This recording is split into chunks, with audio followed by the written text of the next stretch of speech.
Welcome to school and academic subscribers.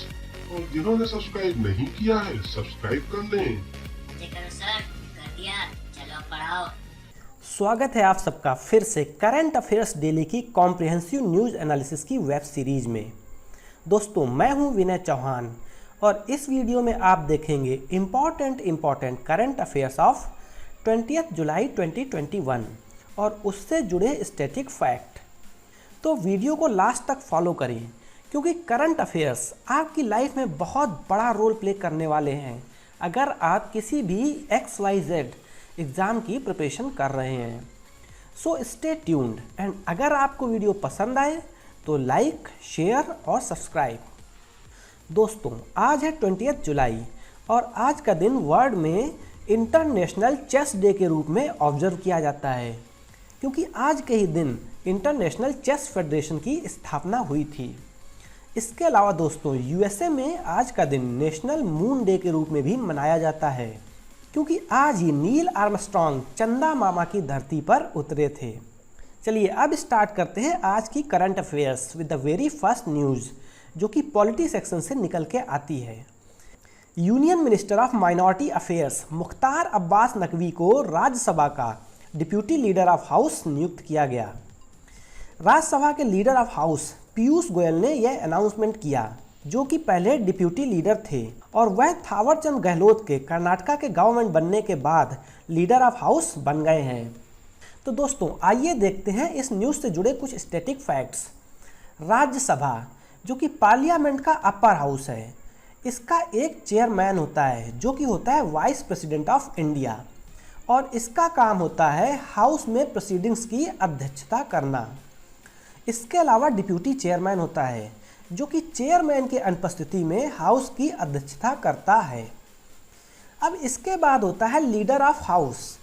यह ruling party का MP होता है और जनरली प्राइम मिनिस्टर होता है अगर वह राज्यसभा मेंबर है, और अगर PM लोकसभा मेंबर है तो फिर leader of house Rajya Sabha MP में से किसी एक को अपॉइंट किया जाता है और इसका काम होता है हाउस में गवर्नमेंट बिजनेस को रखना।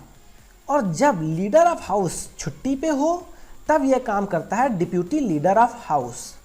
तो राज्यसभा के चेयरमैन है वेंकैया नायडू, डिप्यूटी चेयरमैन है Harivansh Narayan Singh, leader of the house है पीयूष गोयल और डिप्यूटी लीडर ऑफ हाउस बन गए हैं मुख्तार अब्बास नकवी। चलिए अब देखते हैं नेक्स्ट न्यूज़ जो कि अपॉइंटमेंट सेक्शन से निकल के आती है। शिव नादर ने SCL टेक्नोलॉजीज के MD पद से इस्तीफा दिया और अब बन गए हैं चेयरमैन इमरिटस। जी हाँ, शिव नादर जो कि SCL टेक्नोलॉजीज के फाउंडर भी हैं, उन्होंने MD पद से रिज़ाइन कर दिया है और उनकी जगह अब कंपनी के प्रेसिडेंट और CEO C विजया कुमार को MD नियुक्त किया गया है। इसके अलावा शिव नादर की बेटी रोशनी मल्होत्रा नादर को लास्ट ईयर चेयरपर्सन नियुक्त किया गया था। अब ये चेयरमैन इमरिटस क्या होता है? तो यह जनरली वह आदमी होता है जो उस कंपनी का पहले चेयरमैन रह चुका हो और उसने अपनी पूरी तमाम जिंदगी उस कंपनी की सेवा में लगा दी हो, मगर अब यह सिर्फ उस कंपनी के बिजनेस में इन्वॉल्व रहेगा, मगर सिर्फ ऑनरेरी फैशन में। तो यह सिर्फ एक ऑनरेरी पोस्ट है। चलिए अब देखते हैं SCL टेक्नोलॉजी से जुड़े static fact. Founded on 1976, headquarter Noida UP, CEO है C विजय कुमार और चेयरपर्सन है रोशनी मल्होत्रा नादर। अब देखते हैं next news. China developing new fighter aircraft base near eastern Ladakh. China Indian China line of actual control LAC के अलोंग जियानजिंग प्रोविंस में साक्चे टाउन में एक एयरबेस बना रहा है जो कि ईस्टर्न लद्दाख से काफ़ी नज़दीक है। यह एयरबेस पहले से प्रेजेंट 2 एयरबेस काशगर और होटन एयरबेस के बीच में आ रहा है और इस रीजन में चाइनीज़ एयरफोर्स के लिए गैप को फिल करने का काम करेगा। तो आइए मैप से देखते हैं। यहाँ पे है काशगर एयरबेस और यहाँ है होटन एयरबेस। अब इन दोनों के बीच में साक्चे टाउन यहाँ पे पड़ता है जहाँ पे चाइना नया एयरबेस बना रहा है।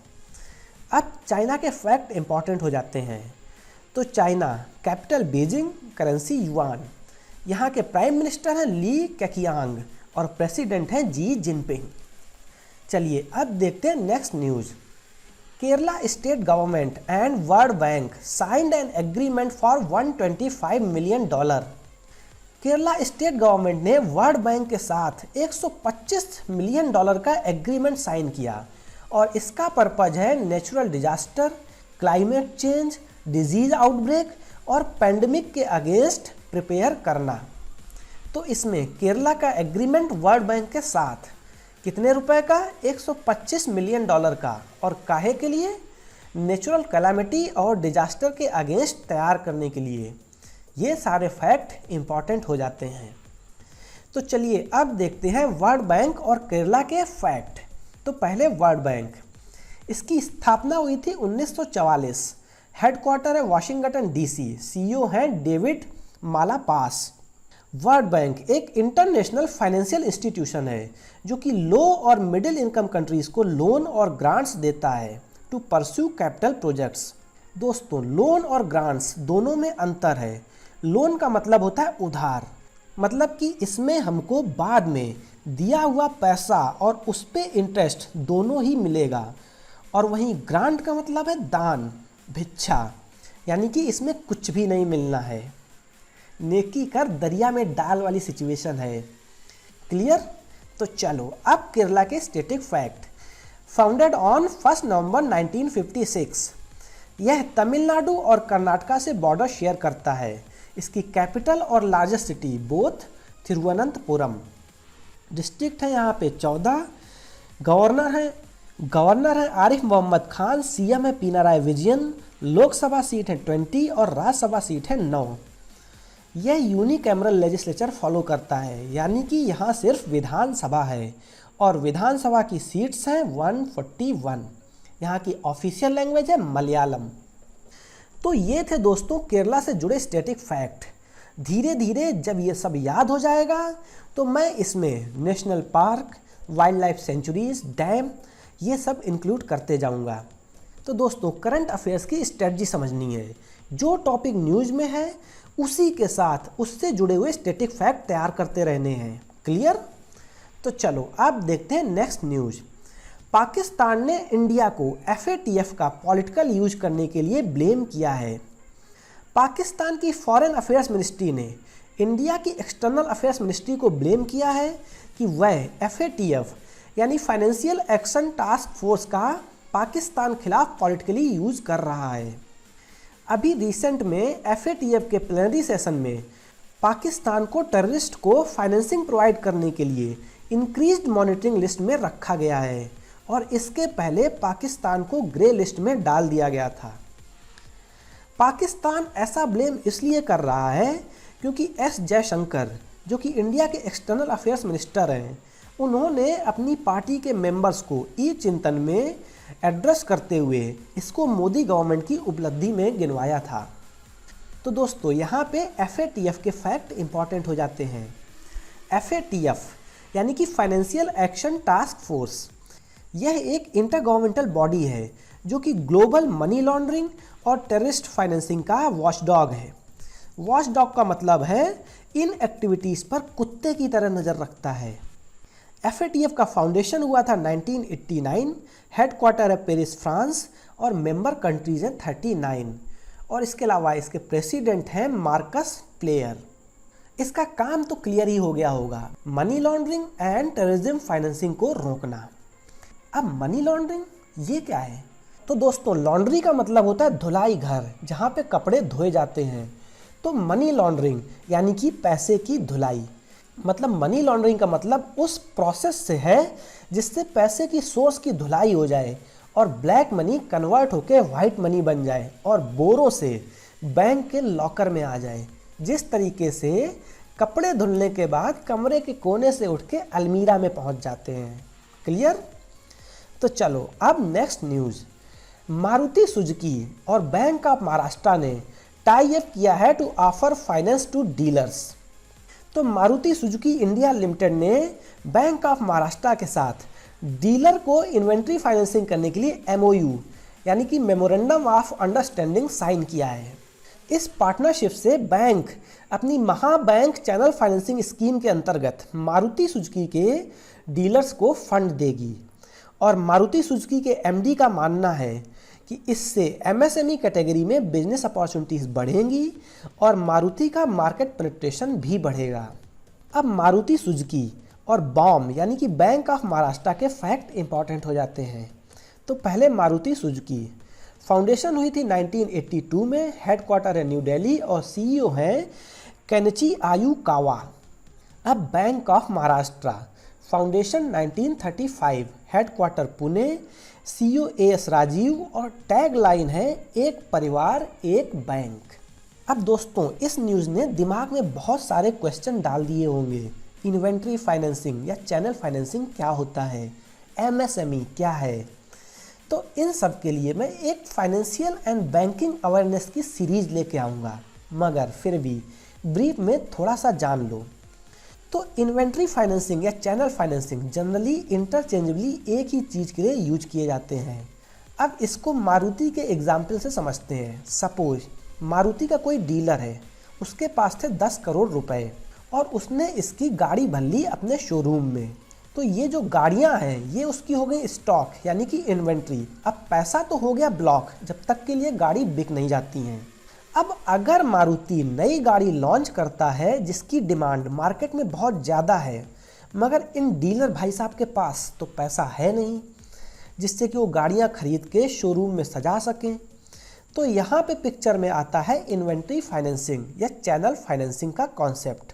इसमें मारुति सुजुकी जो कि नेशनल लेवल की कंपनी है, वो किसी बैंक से चैनल फाइनेंस का एग्रीमेंट कर लेती है कि देखो बैंक, ये लोग हमारे चैनल पार्टनर हैं और इनका ट्रैक रिकॉर्ड बहुत अच्छा है, ये हमेशा करोड़ों की गाड़ियां बेचते हैं और इनके पास करोड़ों की गाड़ियों की इन्वेंट्री मेंटेन है। तो आप एक ऐसा काम करो कि इनको इन्वेंट्री के अगेंस्ट में चैनल फाइनेंस कर दो, और यही किया है Maruti Suzuki and bank of Maharashtra ने। क्लियर? तो चलो अब next news. Q1 excise duty collection on petrol diesel over 94,000 crore. Finance ministry के minister of state Pankaj Chaudhary ने लोकसभा में बताया कि पेट्रोल डीजल पर इस जून क्वार्टर का excise duty collection 94,000 crore rupees है, जो कि पिछले साल 35,347 करोड़ रुपए था। 2018 से 2021 तक सेंट्रल गवर्नमेंट का जो ग्रॉस रेवेन्यू है उसका 12% तो सिर्फ पेट्रोलियम प्रोडक्ट से आ रहा है।